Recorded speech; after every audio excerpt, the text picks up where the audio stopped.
Yeah. So where we left last time was we were talking about all these layers of the mind. Yeah, if you remember, overmind, the supermind, the illumined mind, higher mind, and all these are, I would say, planes of consciousness which are available to us as human beings. They're not out of reach. And as we grow more still in the being, as we grow more silent, receptive in the being, we can access all these planes. It is our possibility, higher possibilities. So for me, it was very, I would say, reading about this or studying about this. On one hand, it appears many a times, uh, many aspects of it appear like theory also, because things that you have not touched, they appear like theory. But maybe at times you have been able to receive inspirations, receive intuitions, and that appears more practical. Yeah, because it appears that yes, this can happen. And yet it is very beneficial, I would say, to go through the theory also, because somehow I feel that we have lost the as if we have a tool, we have this human body, the whole tool that we have. And since we don't have the proper knowledge of it, I feel that then we abuse the tool. We don't know, we feel lost with the tool. So when we study about these, coming from Mother and Sri Aurobindo, we know that we are reading something which is very practical. It appears that then we have something in our hand which tells me the proper use of all these tools: the mind, the emotions, the intellect, the psychic being. What? So as if I've been given so many tools, but I have no idea. Kabir says that अंधे के हाथ में हीरा दे दिया, अब उसको क्या पता क्या करना है उसका.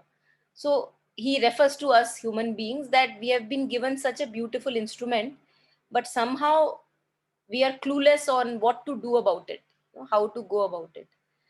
So all this, I would say, personally, to me, it helps understanding how best we can utilize this human birth and different parts of the being parallelly.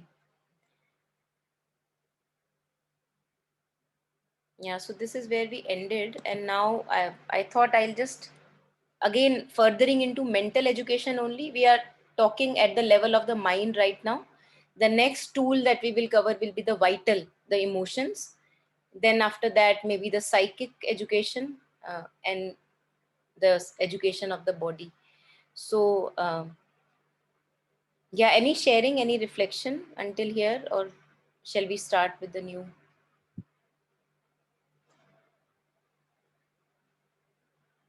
So I thought we'll just do this activity, little activity, which kind of tells us, reflects upon the expansive ability of the mind, which can be trained.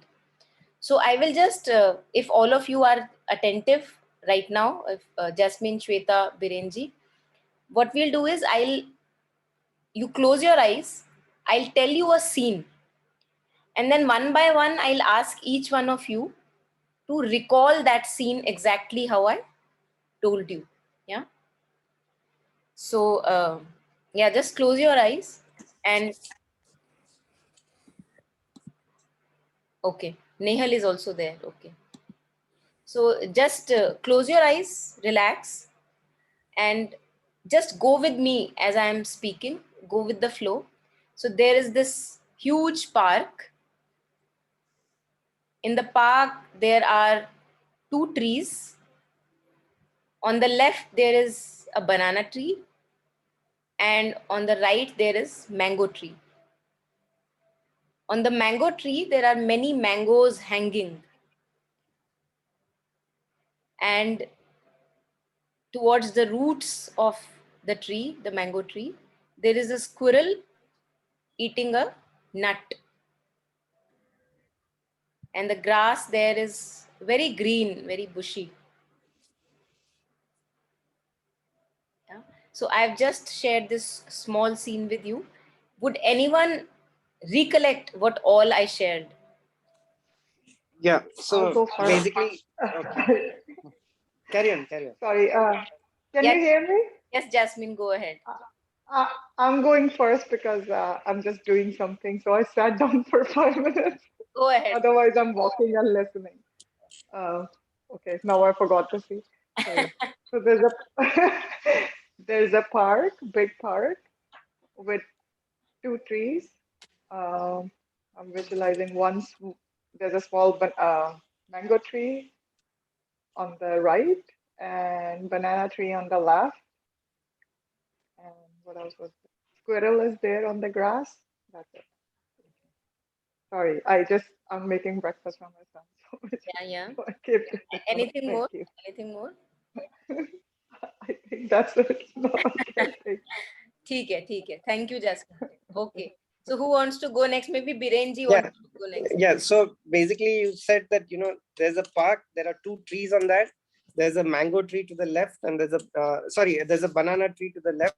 There's a mango tree to the right with lots of mangoes in it. And at the bottom of the mango tree, there's a squirrel eating a nut, and there is grass and everything around the mango tree. This is what you had described. Okay, beautiful. Thank you so much. Okay, who wants to share next the description?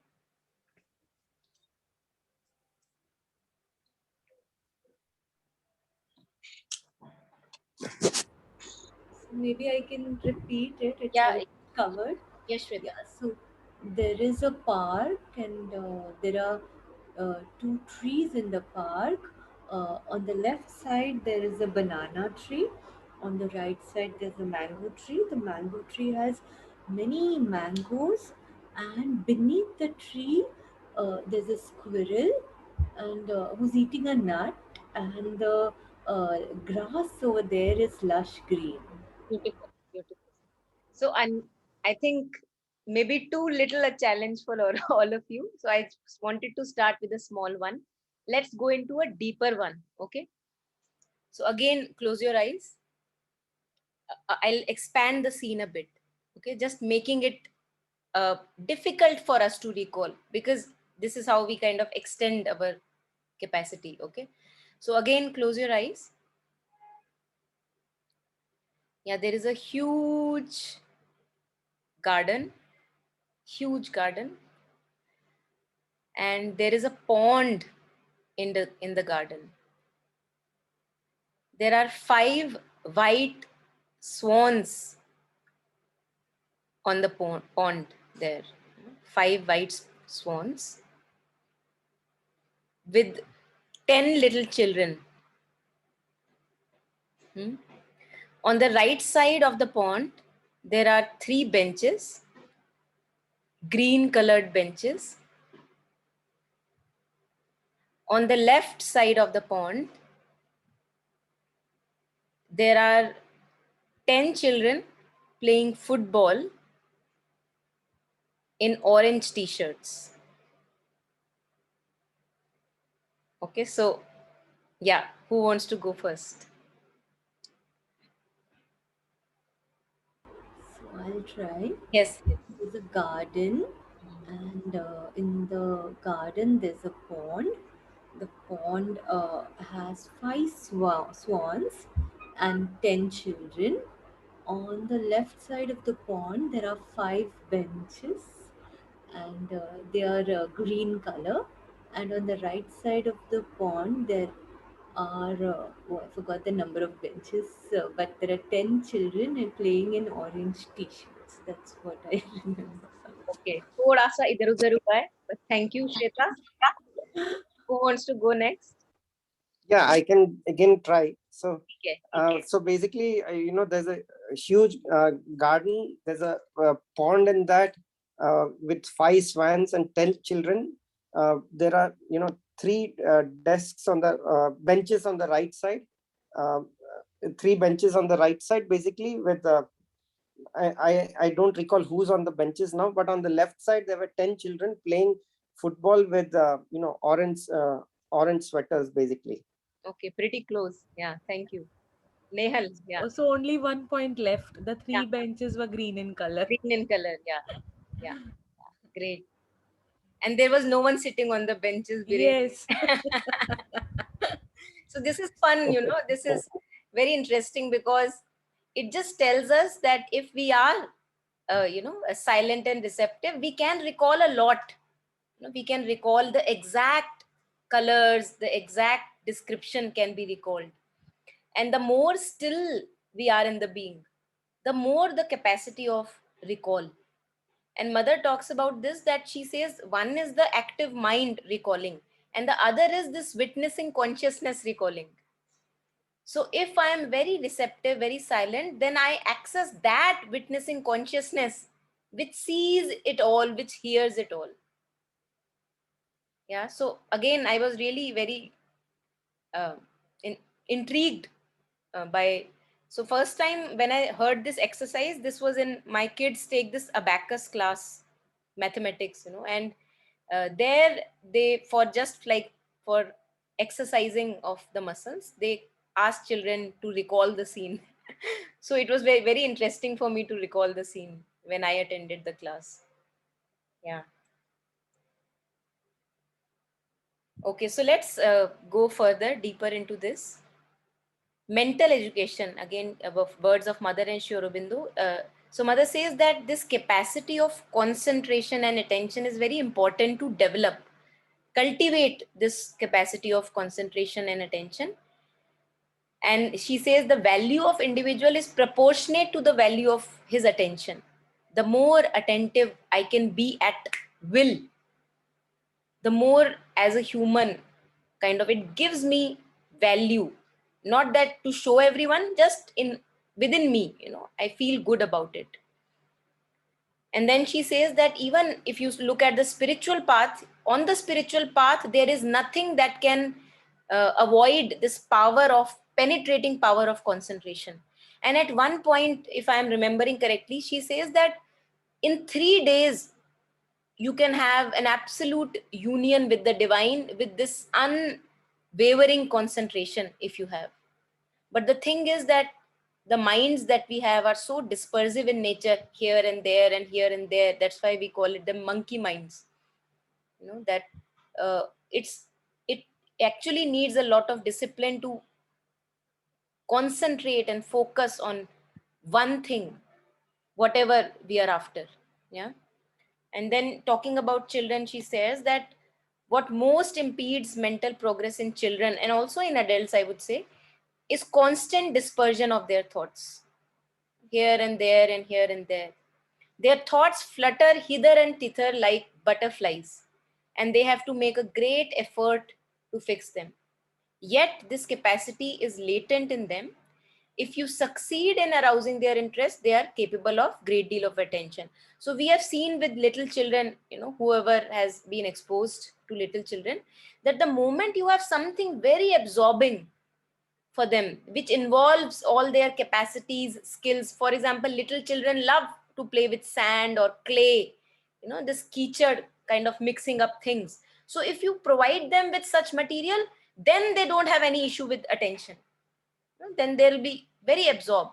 So at one point of time, a teacher who works with little children, she says that if a child is bored at home, then as a parent, as a caregiver, it's my responsibility that I am not able to provide him with challenging activities, something really challenging and absorbing, which just absorbs the child's attention. So children are very fascinated with all these science experiments and this mixing baking soda with vinegar. There they don't have any problem with attention. But wherever this monotone and cramming and all these is there, then we face problem with attention.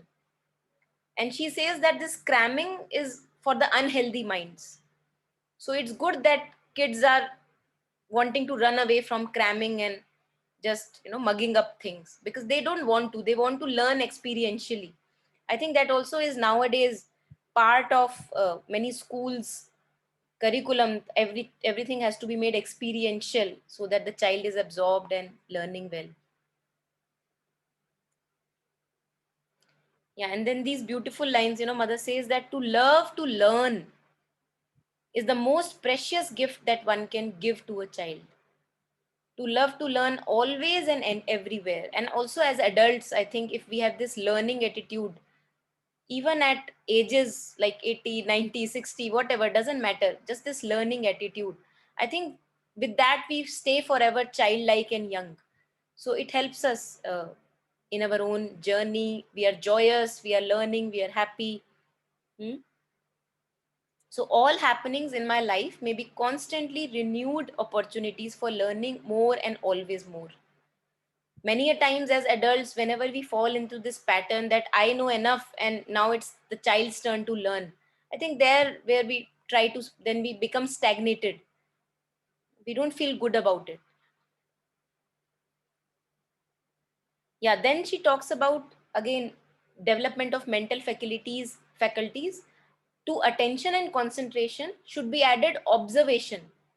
For example, I'll take a flower, maybe we pick up a flower on the way. We examine petals, how many petals it has, what colors, what are the color combinations. Do you get it in any other combinations, or is this the only, like champa flower has, many other colors apart from white also nowadays.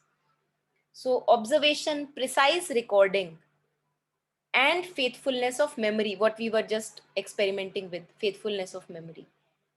Yeah, so these are various exercises which can keep the child absorbed and in whatever activity that he is engaged in. Thought wakeful, alert, and prompt. The growth of understanding should be addressed much more than that of memory. Now, mother says that memory is a very lower function of the mind. So, apart from memory, there are many other faculties which needs to be worked upon. Hmm? So this growth of understanding, that I'm observing and understanding, how many petals in this, what patterns in this flower, what is the leaf pattern in this kind of a plant, and what is the another pattern I find in such kind of a plant. So again, comparing, judging, observing, all these, I think as scientists one has to do that, go through that process of evaluation and looking very carefully. And once one is understood, mother says, this experiential learning, one has understood, then that is never forgotten. I think I would also use this in adult life. Whenever we are learning through our challenges, our relationships, our own falls, then the experience that I get through my own blunders and falls, somehow I don't forget them that easily. That understanding stays with me. But if I'm just mugging up spirituality, then it doesn't really help me. So it's very good to indulge in mistakes, blunders, and try it out, so that one knows that it's, it becomes the blood rather than just remaining in the head. Yeah, so keep sharing whenever you have anything to share. Unmute and share.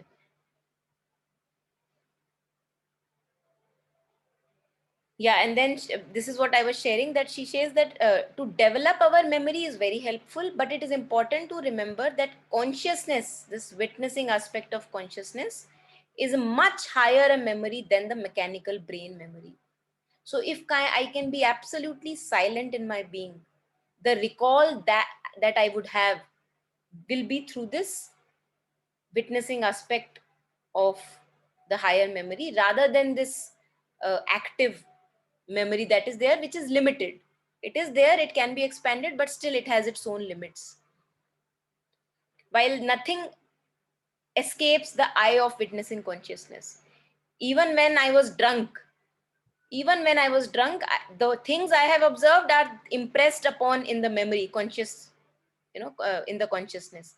So when these things happen, like people take us into hypnosis, guided meditation, what happens there is that you go silent your being, and you are able to access your own consciousness and recall things which are important for that episode from your own consciousness. So this is what happens in hypnosis. Whatever is required, I recall by myself through the help of a guide. Yeah.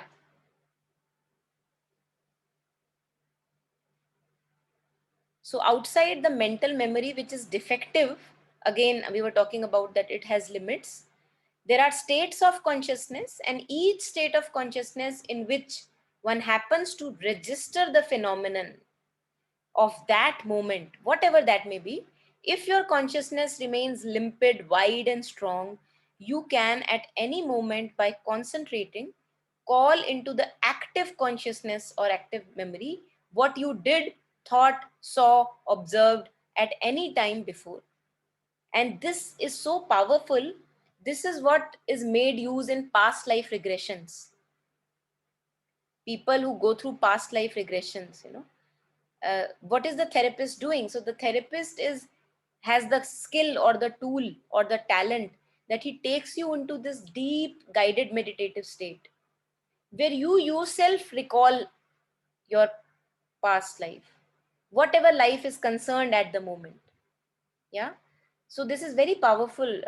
Like, this is just words that we are reading, but there are many good practical implementations of this. One can be used. Yeah.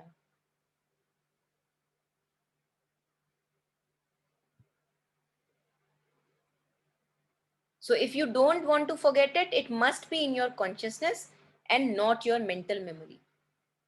Yeah. Widen your consciousness and your memory will grow. So the more I still my mind, more I still my whole being, the more receptive I become, the more wide and supple my consciousness becomes, and easy access again to the go down of consciousness. So here it's going to be mental faculty is different than the consciousness. Then there Yeah. is the consciousness, the psychic being. So consciousness is something like, let me share. Imagine that there is a ocean, huh? So in the ocean, there are whirlpools, tides, waves, all kind of patterns are there. So the ocean itself can be called consciousness, and the particular formations are maybe the mind, the vital, the tide. So consciousness is the space in which all these formations are happening. Yeah. Just like when we talk about clouds are formations in the sky. Yeah. So sky is making space or giving rise to the clouds. So mind is something like the cloud. The blue sky of consciousness gives rise to the mind, and then it disappears itself in sky again. It dissolves back in the source again.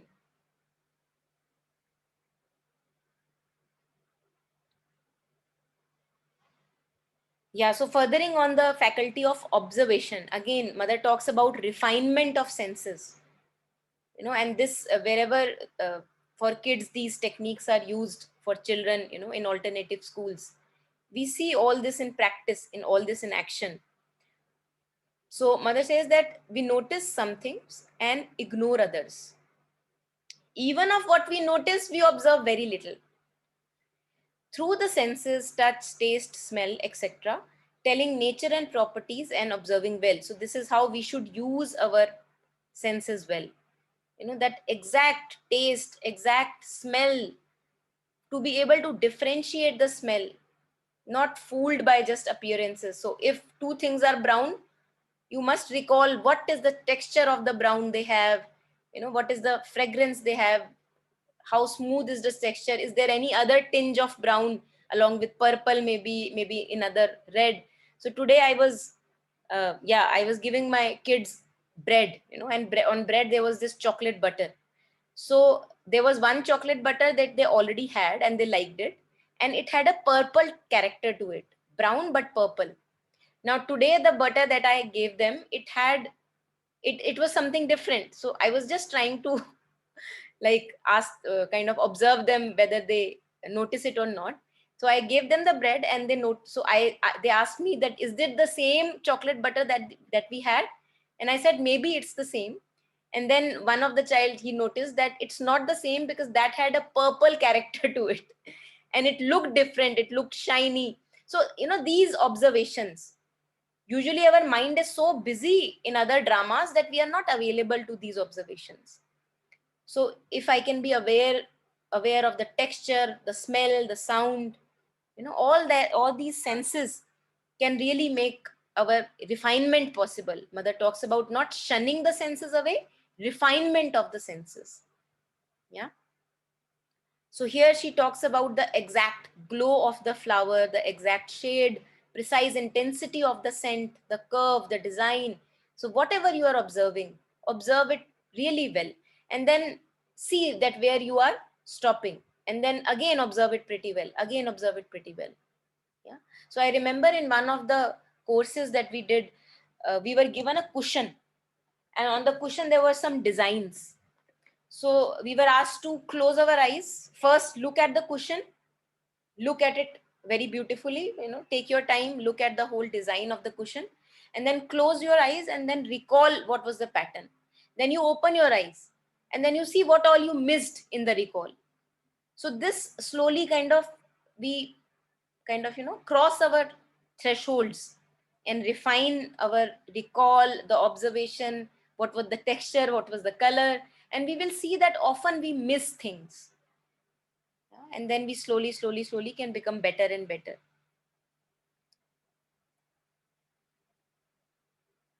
And here beautiful way of in introducing, for example, botany to kids, that you are looking at various leaves, various flowers, you don't yet know the name, but just based on the patterns of leaves and flowers you are able to qualify them, like put them in boxes. Okay, this leaf look the same, leaf from another plant also looks the same, so they must be of the same family.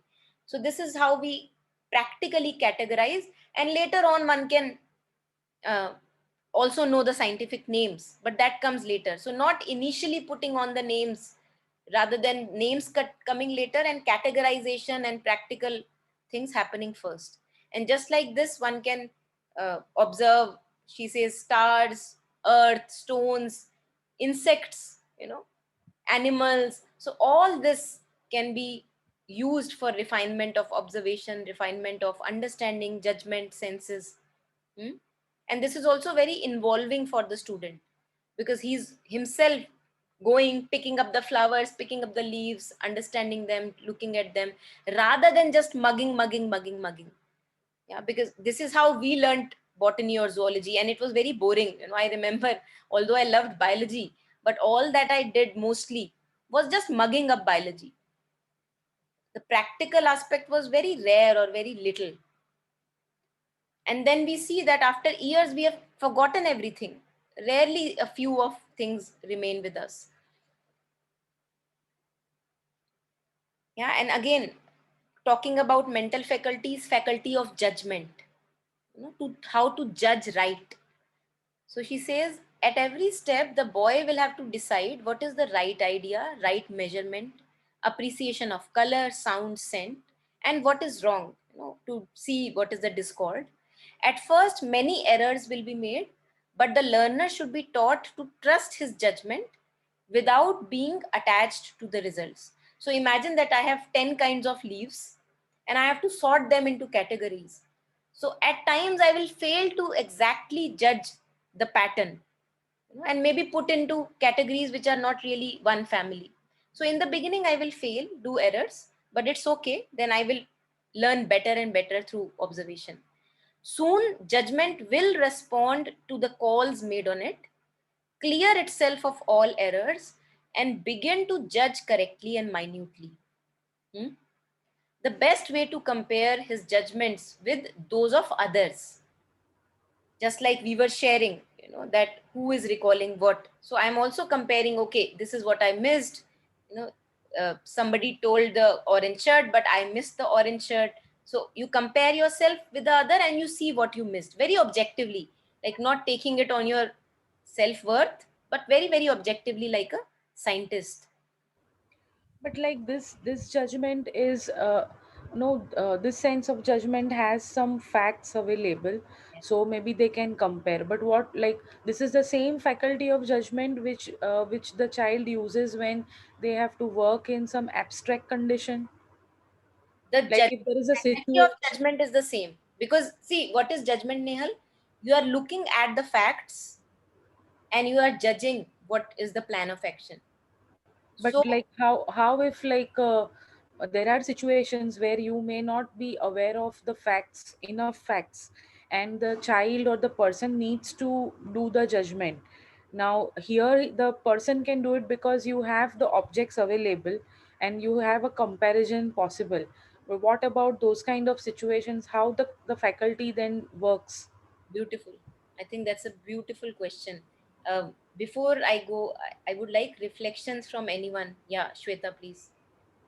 Yeah, I think it depends. Like if Nehal, you said abstract. So what I know from my place of work and understanding is again the third principle of learning. We go from near to far, like the way we say. So if we're talking about children, obviously we will not give them abstract or directly come to things that require their judgment, because that is not developed also.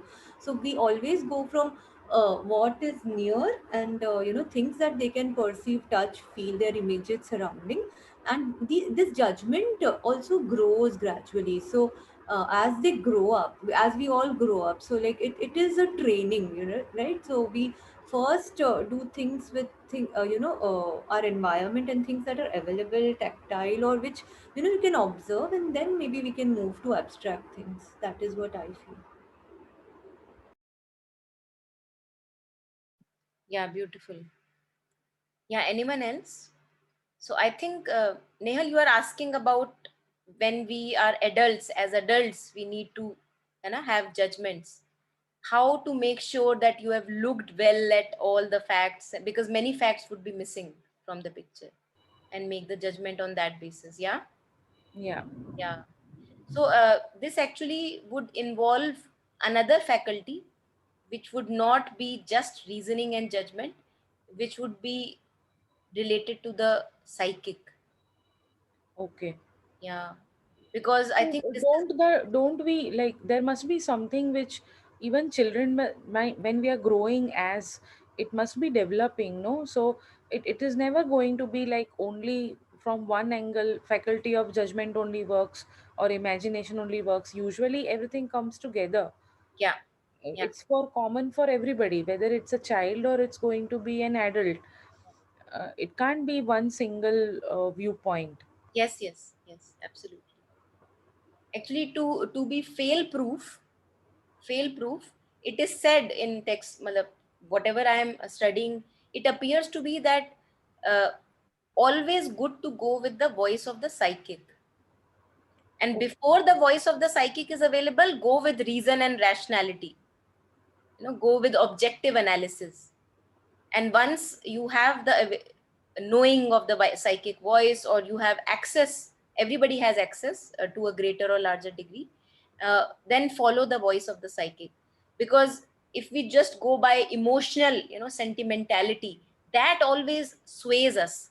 So reason, they say that reason is like very objective, just like scientists mostly should be very objective. So if I am a scientist, I cannot be emotional in my experiments, because that will ruin Yeah. the experiments. Yeah. So that is what is said, that before the psychic voice is available, go by the reason. But once the psychic is in front, even reason is put to rest, because many a times the decisions are highly irrational. The divine will is not limited to reason. Yeah. Yeah. I remember, I don't know if this is related or not, but I just recalled. So I used to go to Gnostic Center where my kids, in Gurgaon, where my kids were in preschool, from Dwarka, which is a distance of about, I would say, mm, maybe 15 kilometers or so. So by car, I would take my kids, and there were two ways. And on one way, sometimes we will find traffic, and sometimes it will be empty. So I remember that my kids would be, say, 2.5, 3, 3.5, like that.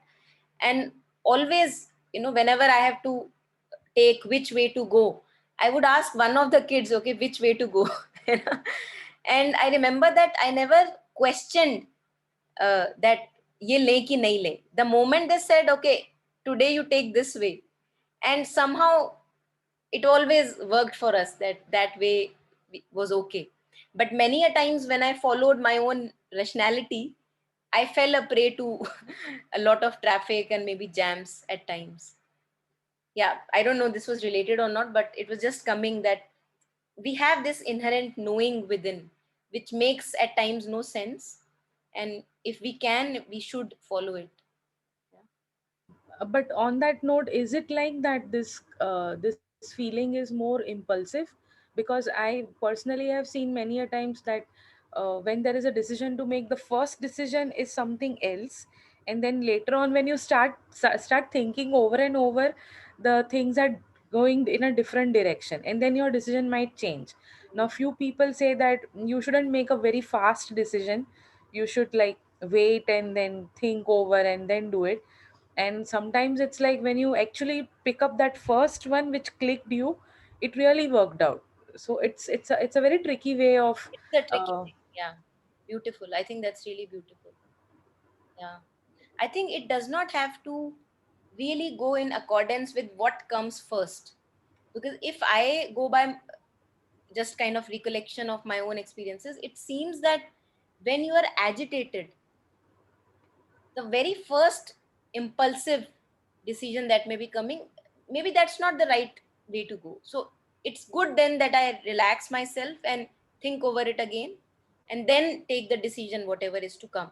But at times it may happen that the very first instinct that comes to you, a kind of a knowing, Mhm. it just comes like in a flash, and then it's gone, like it uh, masks itself down under the clamor of the ego or the mental consciousness. And then you follow the mental reasoning, while there had been a knowing which told you which way to go, but you did not follow it. So I think both ways मुझे लगता है काम करता है ये चीज. If people have experiences, please. Yeah.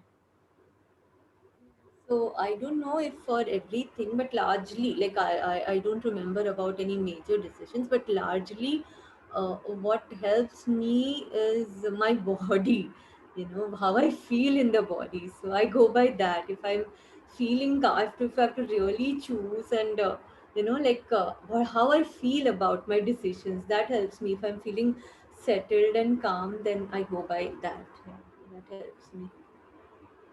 Yeah, beautiful. Beautiful. I think body really is such a powerful signal, and if one can check in within, and keep checking in, absolutely, it tells us a lot. Yeah. Yeah, Jasmine, you want to share if there is any experience you want to share?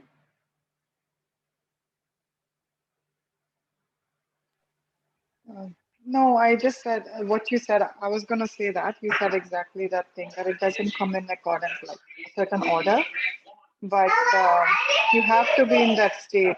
I think it's kind of a knowing, a deep knowing. I questioned that. I had that question too. Is it an impulse or intuition? So I kind of experimented with it myself, and I found it's, and like how somebody said, it's your body mind. It's something, a knowing, the peace that you feel. You know that that's the right, and you can sometimes reason it out.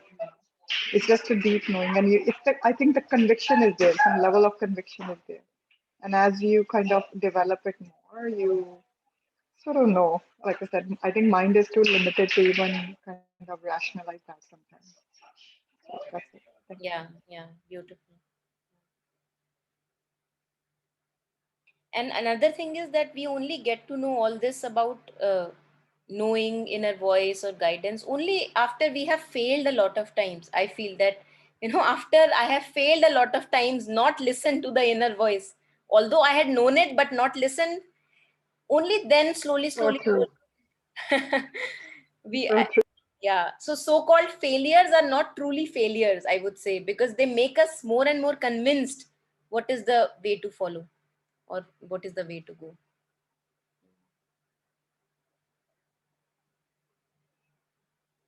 At times it may be too late. Maybe on the day of my marriage I had a knowing I should not get married, and I got myself married. you know Now everything, all the complications of papers and all that has been done. But anyway, uh, Savitri, there is this line where Sri Aurobindo says that the supreme diplomat makes use of every fall to a greater rise. So even if we fall and slip, not hearing the voice of the psychic or the inner voice, even then all our experiences have something in store for us.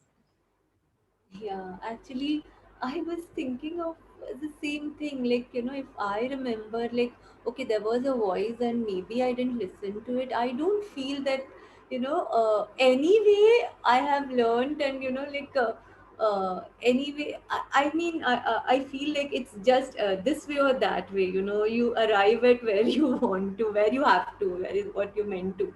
So that's the thought that even I was getting. Very true, very true.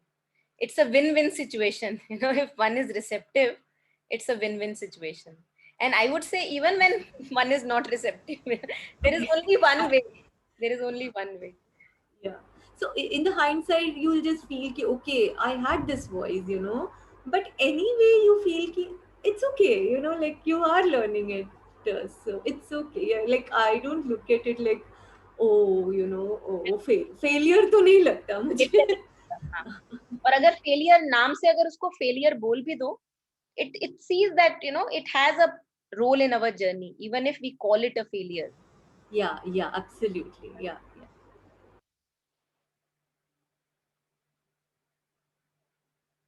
I think we also need to maybe look at these definitions a little differently. What we call a true, what is a failure actually? There is nothing called a failure, because each failure, as you were sharing, it makes us grow, it makes us learn something more about ourselves, our ways that we work, our behaviors, our tendencies.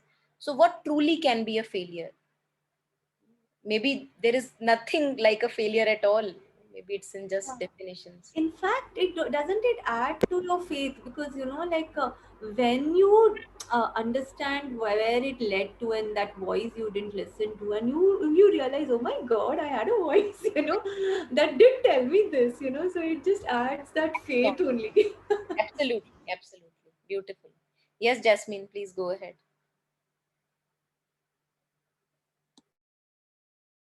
Oh, yeah, no, just along those lines, I truly feel now, like in my experience, there is no right and wrong part in anything. हम बड़े hung up से हो जाते हैं, ये कर लो और खुद को भी decision making में stress ले जाते हैं. I mean, in the whole vastness of universe या जो चीजों में, like, it really doesn't matter कहाँ से जा रहे हैं, थोड़ा लंबा हो जाएगा, कम हो जाएगा. But I think that was very freeing for me, personally. Yeah, कि so like you said, कोई failure नहीं है, कोई right wrong, उस पे बहुत I think energy या बहुत वो चीज लगती थी. So yeah, now I find it very freeing. ठीक beautiful. है, as you're cultivating this intuition and all that, but I found that realization very freeing to myself. Beautiful. Yeah. On this, these lines, Sri Aurobindo and Mother talks of this thesis and antithesis. First you have an idea, and then you have maybe an opposing looking idea. And what you do is the way to make the mind or the intellect supple, that you talk about or debate about the idea in such a way that you harmonize both of them. So, in fact, here two enemies can actually become friends if we do it really well, because then we will have a synthesis of the whole idea, and where this will also be incorporated and this will also be incorporated. So, they talk about this, and I think maybe today or maybe next time we'll touch upon that. And I'm hoping to get a practical example. I think, Nehal, you remember in the pain and suffering course, I think we did once one little exercise. Yeah. Maybe something like God is cruel and the other one is saying God is kind, something Yes, like that. yes, yes, Yeah. yes. We did that. Yes, yes. So let's talk about then faculty of imagination. Again, a very powerful faculty that we have. Mostly we are just abusing this faculty. All of us know how we abuse the faculty of imagination. Most important and indispensable instrument. Three functions: formation of mental images, for the power of creating thoughts, images and imitations, or new combinations of existing thoughts and images. So again, formation of mental images, the power of creating thoughts, images, The appreciation of soul in things, beauty, charm, greatness, and hidden suggestiveness. So looking beyond the face value. Maybe I'm looking at a nature, maybe a scene of nature, and I go beyond the face value and touch the deepest essence of that view. So here the faculty of imagination comes into picture, the emotion and spiritual life that pervades the world. Again, it's a very subtle domain, not very gross, it's very subtle domain, so one has to just feel it in our own being. Where is this faculty usually working?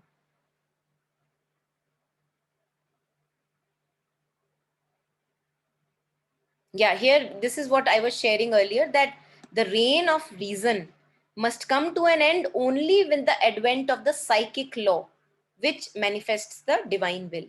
So since reason is the regulator of emotions, and emotions can lead us astray, they can be really very blind. So we must use the reason as long as the psychic is not really the in charge of the being.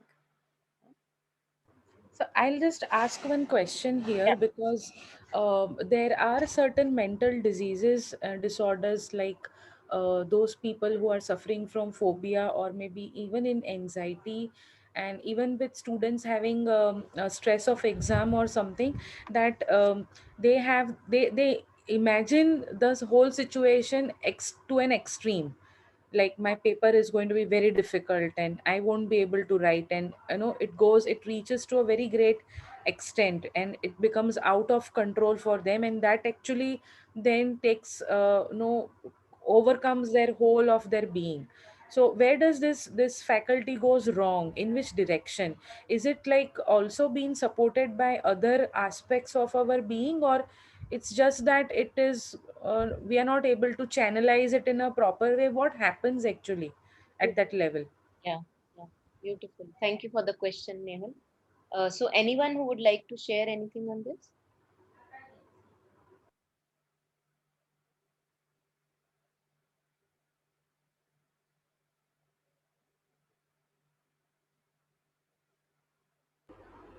I Yes, think, Shweta. yeah, maybe if we're talking about this anxiety, we have to also understand, I think, somewhere that there could be a root cause, I feel, which has gradually led to this point where this anxiety has, become so real, and, it is showing in the person in such a, active way. But I feel that. It started somewhere, like the root cause is where we need to check, and maybe that will help. Mm. That's what I feel. So, Shweta, imagine that uh, parallelly working towards the root also, maybe I'm not able to really catch the root. Yeah? Parallelly, what can be done uh, to train, one can say, to train the faculty of imagination? I think parallelly, like developing a sense of presence and faith.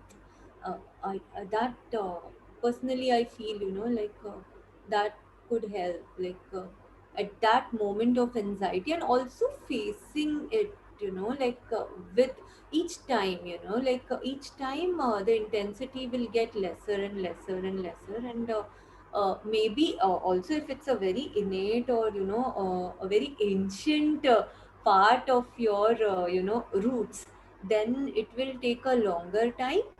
But feel that mostly anxieties develop as childhood trauma, so the root causes are generally in the childhood.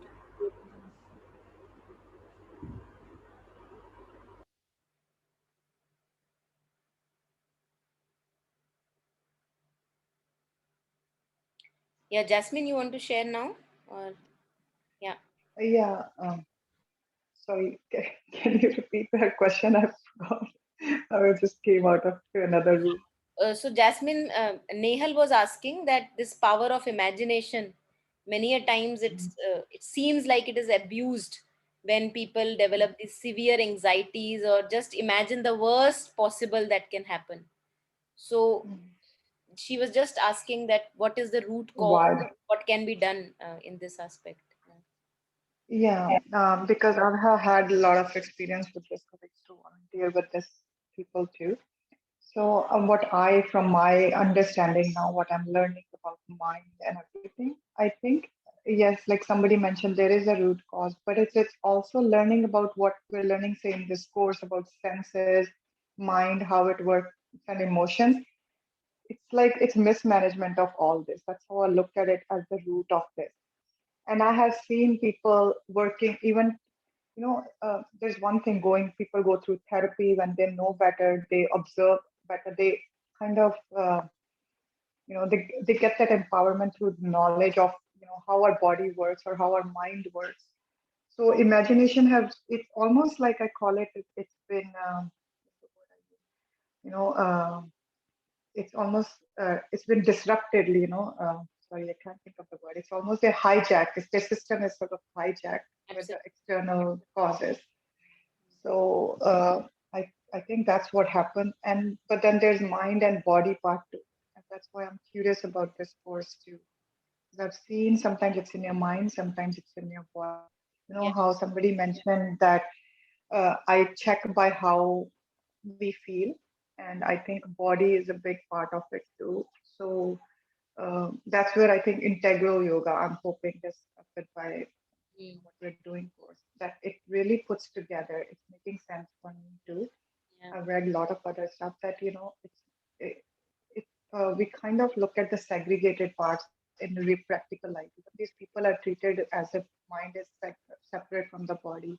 Medicine de rahe hai, wo de rahe hai, but they don't look at the whole, um, like wholeness of the body, mind, and the spirit. Yeah. And I think that's where the permanent changes come. Yeah. So personally, that anxiety and everything, it's because I personally have suffered from, I was diagnosed with general anxiety disorder, honestly. And I don't know where that disorder is today, thankfully. But, I remember if for the longest time, I couldn't understand it. And then, medicine didn't really help. And then I used to say that in my mind, I am good, but my body is not. And it took me a long time to understand, that their body is a subconscious mind of its own. It's an unconscious mind of its own. So that's where something clicked, and there, with all that knowledge, like honestly, I don't know where anxiety was, and Beautiful. Beautiful. so it was of my own personal experience. So Very nice. yeah, Yeah. Beautiful. yeah. So thank you. That's No, all I it wanted to say. appears as if what the word that you were using, this hijack, it appears that all the tools that we have as human being, they have been hijacked by the ego consciousness. Yeah, so true. You know, Yeah, that's our practicality. We see that happen. And the moment we enter this path of really understanding who we truly are we really the egos? Because if I am the ego, I should be fulfilled by now because I have been serving the ego for a long time. But it seems that this tummy of this ego is so bottomless that if I remain a slave, all my instruments remain a slave to the ego consciousness, there is no end to it.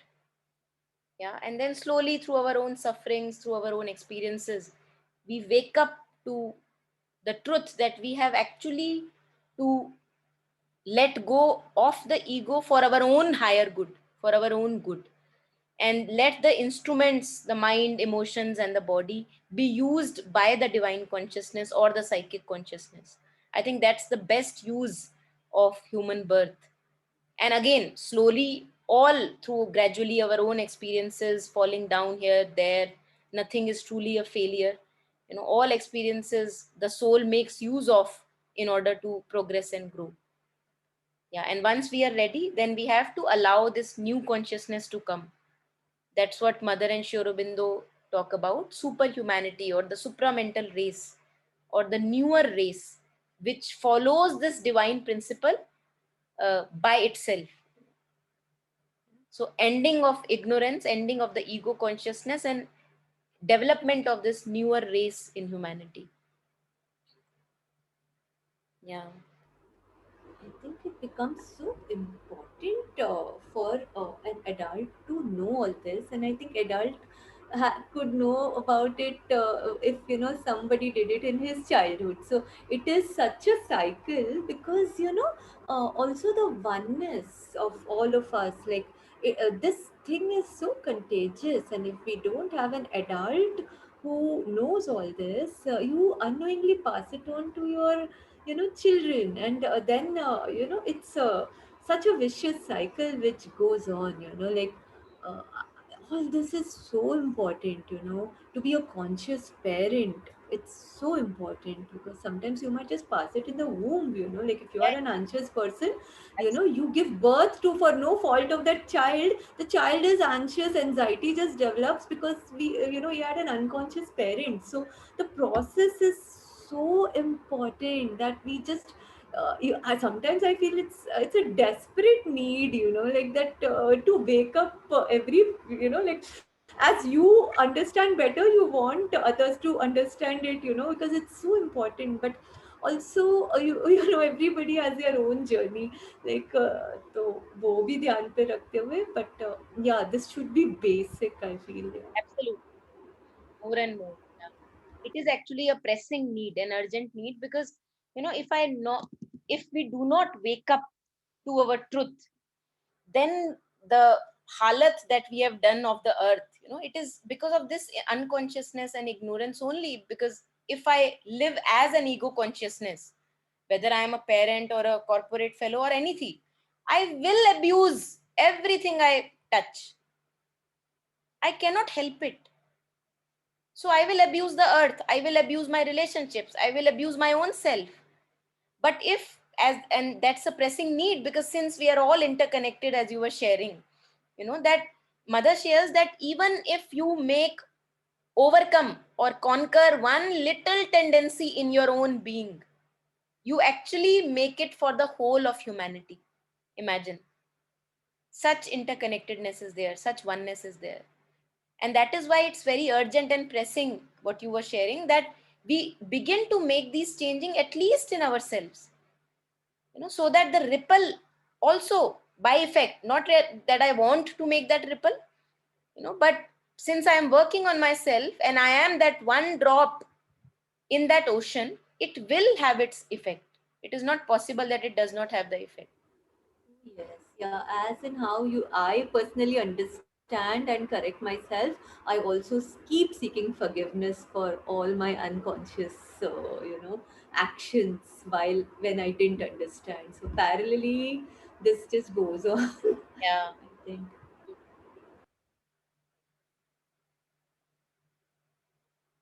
And we also see that everything, even the abuses we have done when we are in ego consciousness, that they were done in ignorance. If we had been aware of our divine divinity or the divine essence, we would not dare, it will not be possible to be abusive. So just like this, from the Bible, where Jesus says that forgive these fellows, they don't know what they are doing.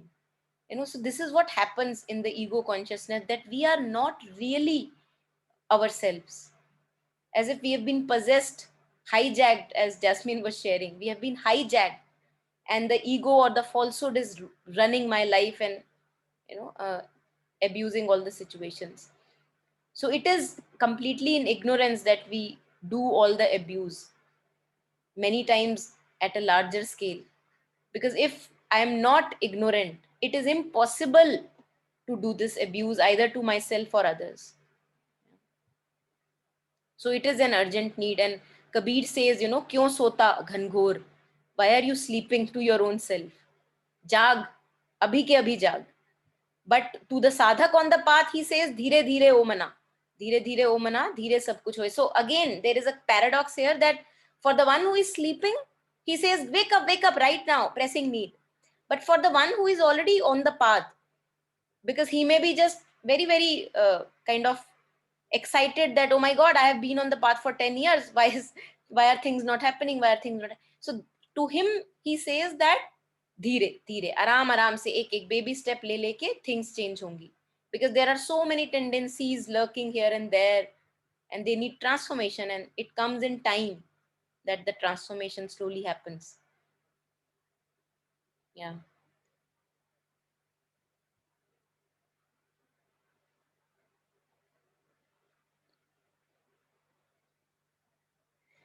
So I think we can also stop today here. I'll just finish this last, maybe, because this I want to take next time. The thesis, antithesis, we'll do with an example next time. So let me see this one. Yeah, let's read this red one. If the power of concentration and attention is continuously cultivated, the active external consciousness will allow only those thoughts that are needed. Many a times what Nehal was thinking, that many a times we indulge in those thoughts which are not really needed. Negative, negative, negative, just loop thinking about it. So if I slowly train this muscle of imagination, one of the sessions I took this power of imagination, where we touched upon how to train yourself, where one goes into the negative loop again and again, how to train itself to think in a right direction, offering things to higher intelligence. So it needs to be trained. Very rare that it is already by birth that I am very, kind of optimistic and surrendered to the higher intelligence. Very rare. If in the intensity of concentration it is necessary not to think at all mental vibration can be stopped, almost total silence can be secured. In this silence, one can open gradually to higher mental regions, what we earlier discussed, the illumined mind, the intuitive mind, higher mind, and learn to record the inspirations that come from those higher planes. Yeah, this is what happens many a times with us. When we are silent, we are maybe thinking of an idea. That idea is in our back of the head, and in the silence we receive an inspiration or a guidance how to work on that idea. So silence is supremely useful. Silence is really kind of a pressing need. Like all the other parts of the human being, the mind too needs rest, and this rest it will not have until we know how to give it. Again, a training and a discipline required. The greatest possible rest lies in silence. A few minutes passed in the calm of silence mean a more effective rest than hours of sleep. And Mother has substantiated on this. Call stillness and peace in the being, she says. Become absolutely still, like a towel on a bed, like a rug on a bed, absolutely still. No mind movement, no emotion movement, no physical movement. And if this state can remain for a few moments or few minutes, then first of all, you get a very good sleep. And it also gives a rest without the need of extensive sleep. When one will have learned to silence the mind at will and concentrated in receptive silence, then there will be no problem. But that one cannot solve. No mental difficulty to which a solution will not be found. Thought while in agitation becomes confused and impotent.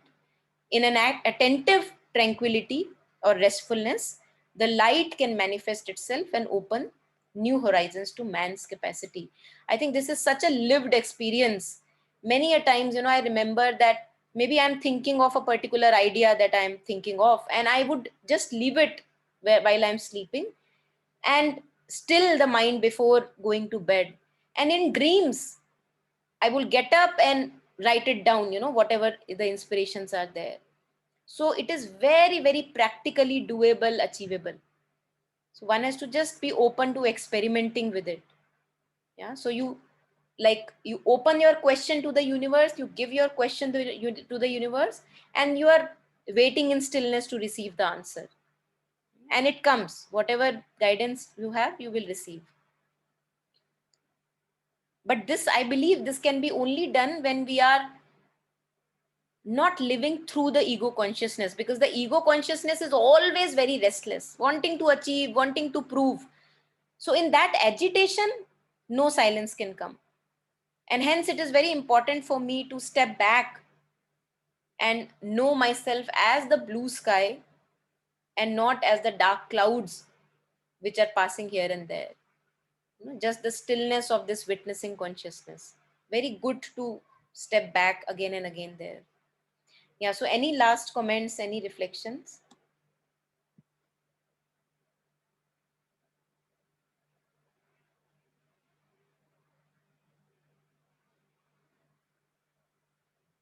Okay, so Saurabh, you have been very silent today.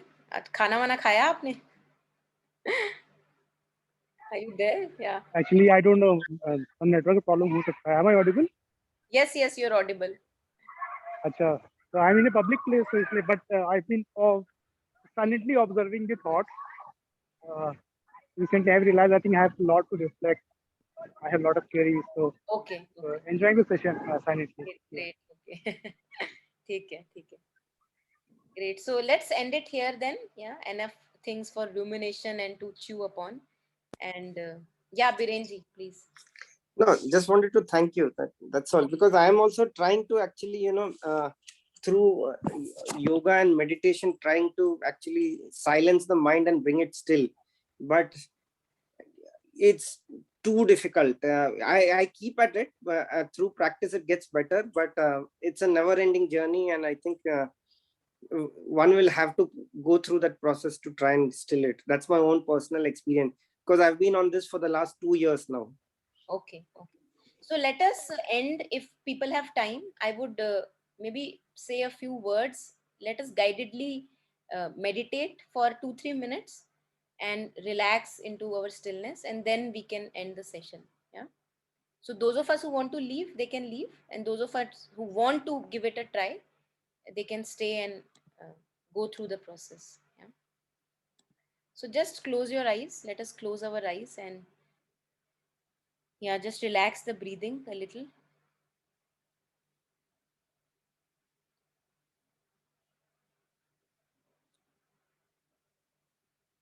Relax your breathing.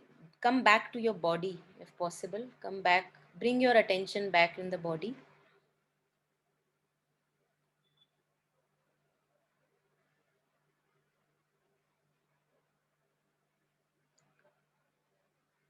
Yeah, just notice all the thoughts that you may be having. Maybe some hidden sensations, feeling, emotive feelings here and there.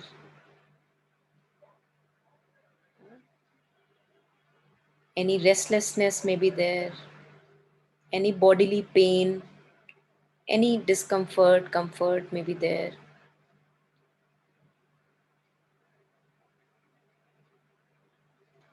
Now, there is one thing which is common in your observations, that you are aware of all of them.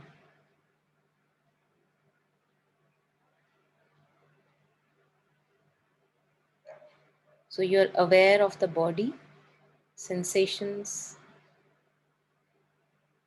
you are aware of my voice, maybe some other voices around.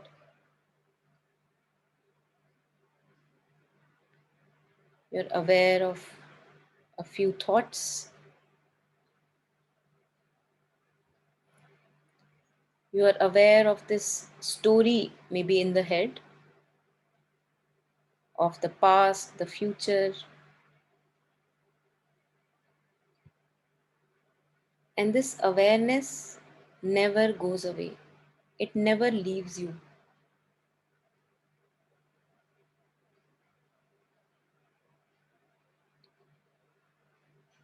It is the solid rock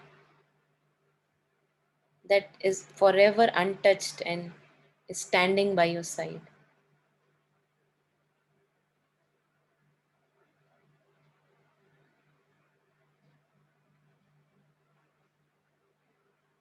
Know yourself as this awareness and not as the thoughts or feelings that may appear and disappear.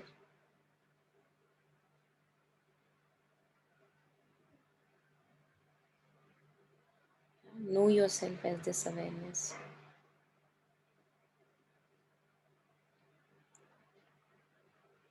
This awareness is untouched by your story. It is the space in which the story happens.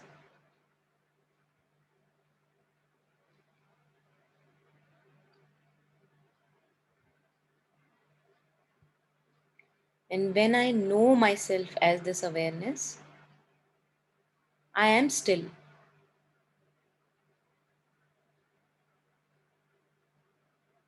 There is a solidity in me.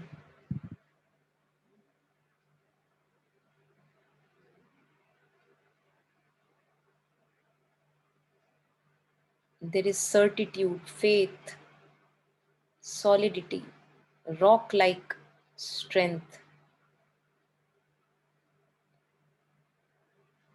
Because it never ever goes away.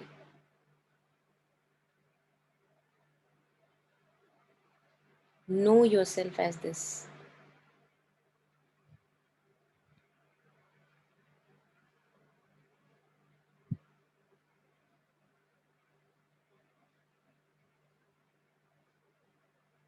I am aware.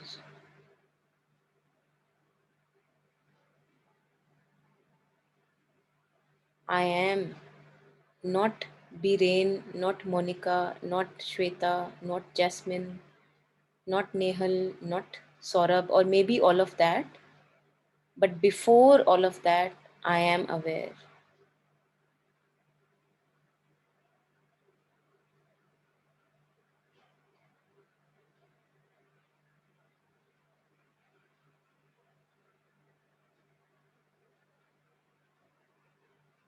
As awareness, I don't lack anything.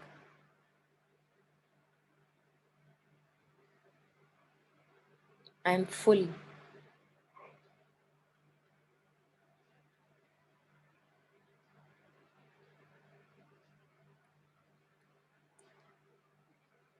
Yeah, so whenever you get few moments to yourself, if you would like to, relax in this space, in this knowing yourself as awareness.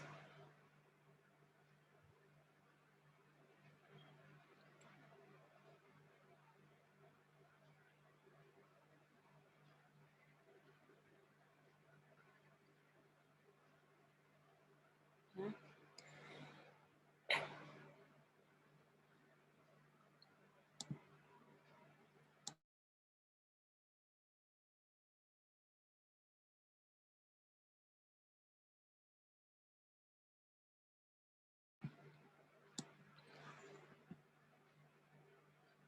Yeah, so this is a place, just wanted to give you a taste of it, that whenever we take few moments of rest, it's not in the stories in the head that we can rest. We can rest here in this knowing ourselves as the knowing of all things.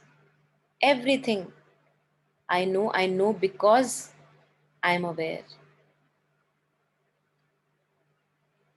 And there we find rest. There we find extreme calm, silent, and stillness. Yeah. So I'll just end the session today. And thank you for joining, everyone. And this was very short. I just wanted to share it with all of you that we can experiment with this whenever you have times in between. Knowing yourself as this awareness rather than focusing on the content of awareness. Yeah.